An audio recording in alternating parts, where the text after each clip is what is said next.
What's up, guys? Welcome to Daily Dose of Reddit. This is your host, Zach, and today's subreddit is r/malicious compliance.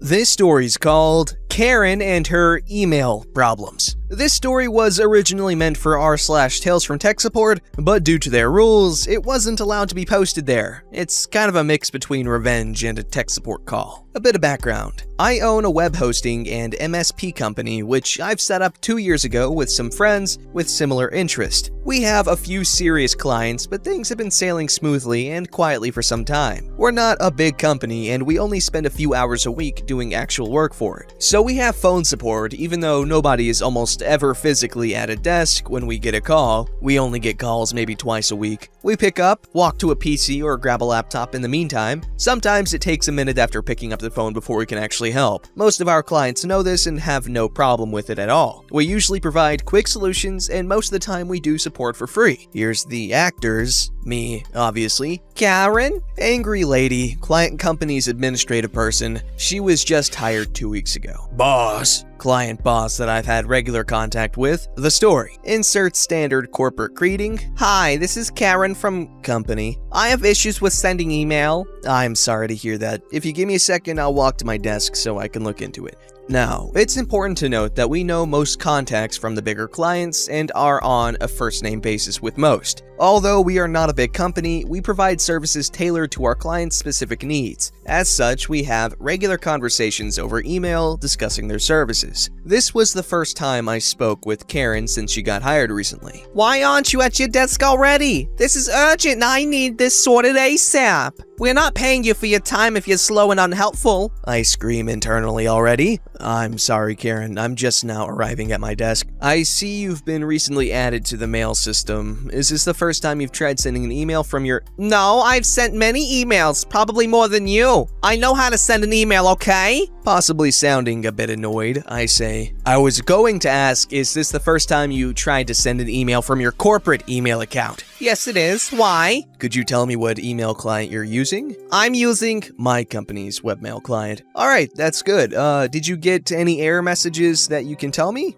Yes, I don't know what it is, and I'm not at my desk right now. Give me a minute to look it up. I don't know why she wouldn't stay at her desk after giving me crap for it earlier. Okay, so the error message is, says her interpretation of the error without saying the actual error. The part where I jumped the gun and should have paid more attention. It sounds like your inbox is full. Your company has a 50 gigabyte shared mailbox limit. I can up the limit to 60 gigabytes for the rest of the month so you can continue to use the email system while you archive some old mails by printing physical copies or move them to your company's cloud storage. I don't want to archive my email. Alternatively, boss could order extra storage for email. It isn't that big of a change in cost. It should be well within the budget. I would rather archive my email then. This is where finally my bell starts to ring and I decide to check on the usage report, and sure enough, disk usage spiked over the last 2 weeks or so. For her mailbox only. So I decided to ask some questions to get better insights into what is really going on. Have you been getting any spam mails recently? Yes, a lot of these non-deliverable have been popping up in my mailbox since I got hired. I was meaning to call for that too, but I've just been so busy that I just delete them. I delete about 250 of them every morning. Note, our system caps the sender's limit for email accounts to 250 a day to prevent our system from being used by spammers. You may see where this is going. Oh,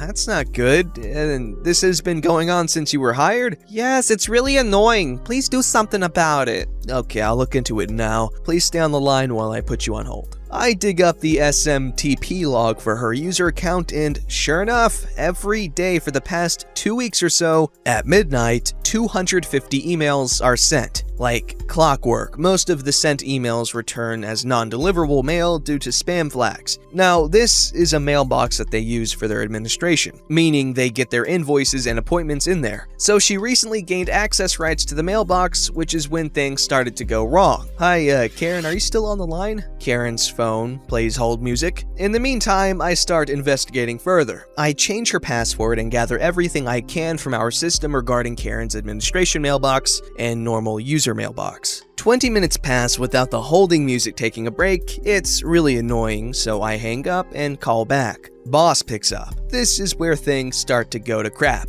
for Karen. Boss, insert client's corporate greeting. Insert my corporate greeting. I was just at the phone with Karen. I think her mailboxes might have been compromised for the past 2 weeks. Oh, that's interesting. I'm with Karen right now. She's been in my office for the past 20 minutes telling me how you were rude to her and that you refused to help her, and that we should find a different company for our IT needs. I'm sorry for any inconveniences that I may have caused. However, a hacked administration mailbox is a very pressing matter. I've spent the past half hour digging through logs, and I've come to the conclusion that almost directly since Karen was hired, spam started to be sent from the inbox. I think she might have used a weak password. Alright, hold on. Boss returns from a 5-minute hold. Okay, so I have asked Karen about this and she used generic dog name as her password. What needs to be done to take care of this issue? We do enforce a default password policy for all accounts on our systems. Our clients can disable this for email accounts by checking a box on the email account. Since Karen is their company's administrator, she was also tasked with creating and deleting email accounts for their colleagues. She edited her own email account to allow for insecure passwords. Her dog's name obviously didn't match the requirements, and she thought it was unfair for another company to dictate what password she could use for her corporate email account. Well, I have spent the past half hour looking for information regarding this breach. It is evident that spam has been sent from corporate domain. I cannot find evidence that the hackers accessed mail in the mailboxes. However, I cannot conclude that they didn't either.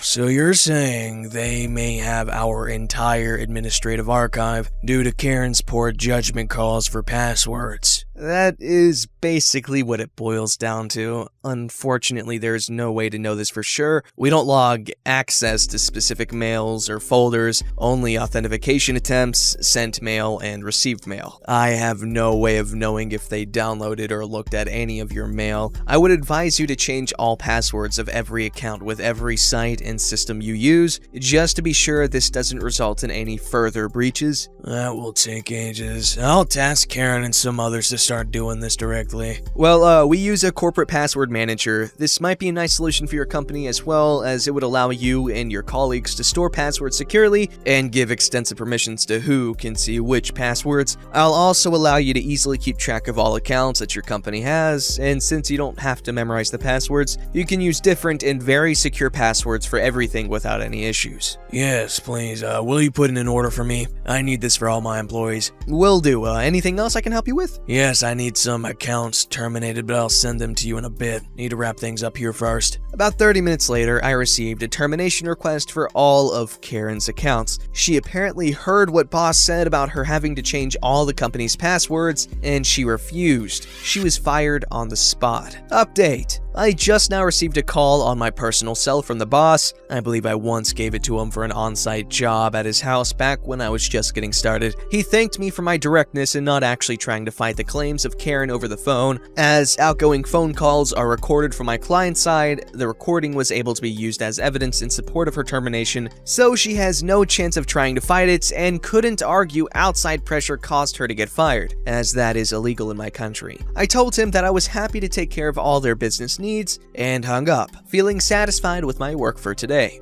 Update 2. So all this was posted yesterday on another sub, the events of the story that happened yesterday. Today, I spoke with some of the other office people from my client company regarding the aftermath of their hacked mailbox. The boss of the company asked me to send an email to his entire company to explain the situation and what happened. Apparently, I explained it so clearly to him that he wanted me to address his staff in the same manner. I wrote up an email explaining in layman's terms what happened and that it was totally preventable, and include tips for good passwords. I also told them that a password manager is being rolled out and that usage of this is mandatory, that all questions about the password manager should go directly to us and we are responsible for supporting the rollout even though it is not our product. In response to his email, me and my colleagues got several calls about what happened. They have a lot of work from home and on-the-road employees, so there is a lot of office gossip that is delayed. Most of them specifically asked what happened to Karen, as she sent a company-wide email 2 weeks earlier introducing herself and telling everyone about her responsibilities and duties. I'm important, I'm basically your new boss, do as I say or get fired. I didn't go into too much detail, but I told them all how Karen acted, and I might have accidentally mentioned something about a Reddit post for the full story to a friend who works for the company. Whoopsie! You know what, I appreciate that Karen didn't get fired for her slip-up because, I mean, obviously that is a big mess up to make, but she didn't get fired for that. No, she got fired because she was a crappy person.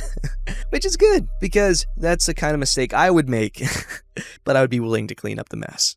This story's called One Customer at a Time? Alright! This happened a few years back. It might turn out long. During my college years, I worked part-time at a gas station. Besides getting fuel and cigarettes, you could also get some groceries. It was basically a small supermarket, and play different lottery games, buy scratch cards, and place bets on all kinds of sporting events. Soccer, tennis, basketball, motorsport, etc. We usually have our regulars with these things. Most of them played a ticket at a time, or per week. The more annoying people were the ones betting on the sporting matches, the ones that came in at the last minute because of the most recent odds, and bringing a stack of forms for us to scan. It's relatively simple work for us. People take a form, they fill in the form, mark checkboxes, give the paper to us, we scan the filled in papers, the lottery machine either prints the valid playing ticket or gives an error, unknown value on rule X, too much markings on rule Y, time limit exceeded for Z, etc. Usually it takes around 10 seconds from accepting one form to returning the form with the playing ticket. Computer was slowish, it could take 3 seconds for the scanner to recognize the form, needs a second or two to process, and then prints. When it started printing, we could remove the form from the scanner. But yeah, some regulars come in with 10 or so of these forms. If they're the only ones, no problem. If they filled in the forms before entering the store, no problem. If they accept the ticket, no problem. Try and see where I'm heading. Day 1. The guy comes in with a few of these betting forms to be scanned. I do my thing, and he decides to fill in some extras while I'm standing at my desk. He knows that the time limit for some games are closing in, so he starts rushing me after he finishes a form. If the potential payout is too low, he calls me back and wants to cancel the ticket. Extra time, as the cancellation slot doesn't work as smoothly as we want to. While he's rushing the forms, the queue behind him starts growing. 2, 3, 4 people, either wanting cigarettes or to pay for their fuel. I decide to help them while he's still filling out a form. The guy was not amused. He snapped at me saying, "You're helping me first. I'm not done yet. You can't help more than one person at a time." Not happy. This guy acts entitled as frick because of his gambling issue, and I get to handle the grumpy customers. Very well. A few minutes later, he's done, queue is gone, and everyone paid for their stuff. Day 2, a few days shifts later. It's already quite busy as the queue doesn't seem to end. The continuous stream of customers wanting cigarettes, fuel, or change for the coffee machine seems endless. There are around 4 or 5 in line when our gambling guy comes in. At first, he takes some forms and fills them in near the coffee machine. My line is still endless as I ring up everyone as fast as I can. Pump number, loyalty card, anything else, free stamps, cigarettes, oh, not on company card, etc. I'm on fire. Gambling guy walks up to my desk and places his forms on the counter. Mid-transaction, mumbles something like, "Quickly, time," and walks back. I'm like, gotta help the queue first. When I help the next in line, the gambling guy walks up and asks why I haven't scanned his forms yet. The ticket printer can be heard, its sound when printing is just above speaking level. I reply, "I can just help one customer at a time and it's not your turn," while pointing to the queue at the desk. Needless to say, he wasn't happy. He missed most of the deadlines at the time I scanned his forms. He tried arguing me over the time he had for submitting his bets and such, but that doesn't sound like my problem. Come in a bit earlier just in case. I don't give priority to him because he walks in at the last minute because he can't get his timing and planning right. I kept doing this to him as his attitude didn't change at all and he kept coming in late and making demands. A year later, the lottery machine was removed. Manager said it took too much time administratively, never saw the guy at the gas station again. Last time I saw him, he was at a supermarket nearby where you could play these things as well. I didn't walk up to him. He was just an old customer. Hopefully he changed his attitude by now. I'll never know. You know, it's amazing. With the gas station transactions, they don't ever really last that long. Your interactions with customers are never really long. So there's very low potential for running into a jerk of a customer, but people still find a way. Wherever there's room for being a jerk, someone will do it. Don't forget to like, subscribe, and hit that bell to never miss an episode.